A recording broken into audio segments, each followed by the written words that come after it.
తెలంగాణ ఉద్యమంలో కీలక పాత్ర పోషించిన కార్మిక పక్షపాతి తెలంగాణ ఏర్పడిన తర్వాత తొలి హోంమంత్రి స్వర్గీయ నాయని నరసింహారెడ్డి పేరుతో ఇందిరా పార్క్ నుండి విఎస్టీ వరకు 450 కోట్ల వ్యయంతో మరియు 2.36 కిలోమీటర్ల స్టీల్ బ్రిడ్జ్ నిర్మాణం చేయడం జరిగింది. పురపాలక మంత్రి కె తారక రామారావు హాజరై స్టీల్ బ్రిడ్జ్ ప్రారంభోత్సవం చేయడం జరిగింది. మంత్రి కేటీఆర్ మాట్లాడుతూ స్టీల్ బ్రిడ్జ్ పేరు నాయని నరసింహారెడ్డి పేరు పెట్టాలని ఎమ్మెల్యే ముఠా గోపాల్ చెప్పడం జరిగిందన్నారు. దానికి కేసీఆర్ కూడా ఒప్పుకోవడం, స్టీల్ బ్రిడ్జ్ పేరు నాయని నరసింహారెడ్డి పేరు పెట్టడం హర్షణీయమన్నారు. ఈ ప్రాంత ప్రజలకు దశాబ్దాల కళ సాకారమైందని అన్నారు. కాళ్ళల్లో కట్టెలు పెట్టి అడ్డం పెట్టే ప్రయత్నం చేస్తా ఉన్నారు. అందుకే మిమ్మల్ని కోరేది ఒకటే, కులాలకు మతాలకు అతీతంగా ఏ రకంగానైతే గత 10 ఏళ్లు పనిచేసుకుంటూ ముందుకు పోతున్నామో భవిష్యత్తులో కూడా అట్లే పోదాం. తప్పకుండా పనిచేసే నాయకుడు, పనికొచ్చే నాయకుడు మన ముఖ్యమంత్రి కేసీఆర్ గారిని హ్యాట్రిక్ ముఖ్యమంత్రిగా మళ్ళొకసారి అక్కడ కూర్చోబెడదాం. తప్పకుండా హైదరాబాద్ అదేవిధంగా తెలంగాణ భారతదేశానికి దిక్సూచిలా, భారతదేశానికి ఆదర్శంగా ముందుకు తీసుకొని పోతామని చెప్పి మీకు మాటిస్తూ, अभी तक आपने जो देखा, अभी तक पिछले 9-10 साल में आपने जो देखा बस एक ट्रेलर है. आगे सिनेमा, आगे సినిమా అంటే ఆర్టీసీ ఎక్స్ రోడ్లో చూసేది కాదు, ఆర్టీసీ ఎక్స్ రోడ్లో చూసేది కాదు, ప్రతిపక్షాలకు చూపెట్టే సినిమా 2023లోనే ఉంది. బరాబర్ మీ అందరి దయతో బ్రహ్మాండమైన మెజారిటీతో కేసీఆర్ గారు తిరిగి గెలిచి హ్యాట్రిక్ ముఖ్యమంత్రిగా పదవి బాధ్యతలు చేపట్టి విశ్వనగరంగా హైదరాబాద్ ని ముందుకు తీసుకొని పోతామని చెప్పి కూడా విజ్ఞప్తి చేస్తూ, స్వర్గీయ నాయని నరసింహారెడ్డి గారి ఆత్మ ఎక్కడ ఉన్నా ఈరోజు తప్పకుండా శాంతిస్తుందని చెప్పి ఆశిస్తూ మళ్ళొక్కసారి ఇంత ఘనంగా స్వాగతం పలికిన మా అన్నలకు, తమ్ముళ్లకు, అక్కలకు, చెల్లెలకు, ముషీరాబాద్ నియోజకవర్గ ప్రతి బిడ్డకు కూడా హృదయపూర్వకంగా ధన్యవాదాలు, నమస్కారాలు. జై తెలంగాణ.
ప్రాంత ప్రజలకు అత్యంత ప్రీతిపాత్రుడైన నాయన నరసింహారెడ్డి గారి పేరు పెట్టడం వల్ల తప్పకుండా వారి పేరు చిరస్థాయిగా ఈ ప్రాంతంలో నిలిచిపోతుందని చెప్పి కూడా నేను భావిస్తూ మీ అందరితో కూడా ఇక్కడున్న తమ్ముళ్లతో అన్నలతో నేను చేసే విజ్ఞప్తి ఒకటే, ట్యాంక్ బండ్ కొంత మంచిగా చేసుకున్నాం, ఇదివరకు ఉన్న దానికంటే బ్రహ్మాండంగా చేసుకున్నాం.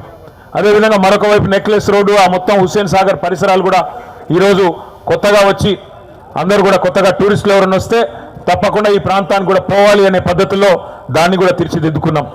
ఇంకా చాలా భవ్యమైన దివ్యమైన ఆలోచనలు ఉన్నాయి. ఇందిరా పార్కును కూడా అంతర్జాతీయ ప్రమాణాలతో బాగు చేయాలని, లోవర్ ట్యాంక్ బండ్ను అప్పర్ ట్యాంక్ బండ్ను కూడా కలుపుతూ బ్రహ్మాండమైన కొత్త ఆధునికమైన వ్యవస్థలను నిర్మాణం చేయాలని, ఒక అద్భుతమైన టూరిస్టు అట్రాక్షన్గా ట్యాంక్ బండ్ను కూడా మళ్ళీ ఒకసారి తిరిగి బ్రహ్మాండంగా లోవర్ ట్యాంక్ బండ్ను అప్పర్ ట్యాంక్ బండ్ను కలుపుతూ అప్పర్ డెక్కులు, అదేవిధంగా కింద పార్కింగు అంతర్జాతీయ ప్రమాణాలతో ఏర్పాటు చేయాలని ఆలోచనలు ఉన్నాయి. పని చేసే ప్రభుత్వం, పని సమర్థవంతంగా చేసే ప్రభుత్వం, మతాలతో కులాలతో సంబంధం లేకుండా అందరినీ కడుపులో పెట్టుకొని, పేదవాళ్ళని ముఖ్యంగా కులాలకు మతాలకు అతీతంగా అందరినీ కడుపులో పెట్టుకొని చూసుకునే నాయకుడు కేసీఆర్ గారు. నేను మిమ్మల్ని అందరినీ కోరుతా ఉన్నా, ఇవాళ హైదరాబాద్ ప్రభా, हैदराबाद की जो आज पहचान है, पूरे दुनिया में आज हैदराबाद की बात हो रही है, हैदराबाद की तारीफ हो रही है. हैदराबाद आज एक ऐसे मुकाम पे है जहां से ये एक ग्लोबल सिटी बनने का जो हमारी ख्वाब है, ये हम लोग पूरी तरह से इसको मुकम्मल भी कर सकते हैं. इसलिए हम तमाम भाइयों और बहनों से यहाँ जितने भी हमारे మా అన్నలు అక్కలు చెల్లెలందరినీ కూడా నేను కోరేది, ఒక విశ్వనగరంగా ఎదగాలి హైదరాబాద్ అనే కళకి గట్టి పునాది పడ్డది. మరి విశ్వనగరంగా ఎదగాలి అంటే కులాలకు మతాలకు అతీతంగా ఒక నగరం పరిశ్రమలను ఆకర్షిస్తూ, పెట్టుబడులను ఆకర్షిస్తూ, కొలువులు కల్పిస్తూ, ఇన్ఫ్రాస్ట్రక్చర్ క్రియేట్ చేస్తూ, పేదలను కూడా కడుపులో పెట్టుకొని చూసుకుంటూ, అన్ని వర్గాలను కడుపులో పెట్టుకొని చూసుకుంటూ ముందుకు పోతేనే సంపద సృష్టించబడుతుంది. ఆ సంపద తిరిగి రాష్ట్రం అంతా ఉపయోగపడే పరిస్థితి ఉంటుంది. మిమ్మల్ని అందరూ నేను కోరేది ఒకటే, ఇదే హైదరాబాద్లో పెరిగిన వాళ్ళం మనందరం. హైదరాబాద్లో ఒకనాడు పరిస్థితి ఏముండే, సంవత్సరానికి ఖచ్చితంగా వారం 10 రోజులు కర్ఫ్యూ ఉంటుండే. ఎందుకు అంటే హిందూ ముస్లిం పంచాయతీతో ఏదో ఒక పనికిమాలిన పంచాయతీ పెట్టి ప్రజల మధ్యన చిచ్చు పెట్టి పబ్బం గడుపుకునేది కొంతమంది రాజకీయ నాయకులు, రాజకీయ పార్టీలు. కానీ ఈరోజు బ్రహ్మాండంగా కులాలకు మతాలకు అతీతంగా ఎట్లాంటి పంచాయతీలు లేకుండా హిందువులైనా, ముస్లింలైనా, క్రిస్టియన్లైనా, సిక్కులైనా, ఇంకెవరైనా బ్రహ్మాండంగా అందరం కలిసిమెలిసి ఉన్నాం. ఇలా ప్రతి కులానికి ప్రతి మతానికి ఎవరికి ఏం కావాలో అన్ని చేసుకుంటూ ముందుకు పోతా ఉన్నాం. ప్రజలను ముఖ్యంగా పేదలను కడుపులో పెట్టుకొని చూసుకుంటా ఉన్నాం. ఒకవైపు నగరాన్ని ముందుకు తీసుకొని పోతూ విశ్వనగరంగా ఎదిగే క్రమంలో గట్టి పునాది వేసుకుంటూ, మరొక వైపు పేదలను కూడా కడుపులో పెట్టుకొని చూసుకుంటూ పోతున్నాం. ఈ క్రమంలో మిమ్మల్ని అందరినీ కోరేది, పొరపాటు చేస్తే మళ్ళీ హైదరాబాద్ మళ్ళీ ఒక 100 ఏళ్ళు వెనుకపోయే పరిస్థితి వస్తుంది. శ్రీ తలసాని శ్రీనివాస్ యాదవ్ గారు, గౌరవనీయులైన రాష్ట్ర హోంశాఖ మంత్రివర్యులు పెద్దలు అన్న మహమూద్ అలీ గారు, గౌరవనీయులైన స్థానిక శాసనసభ్యులు పెద్దలు అన్న శ్రీ ముఠా గోపాల్ గారు, గౌరవనీయులు నగర మేయర్ సోదరి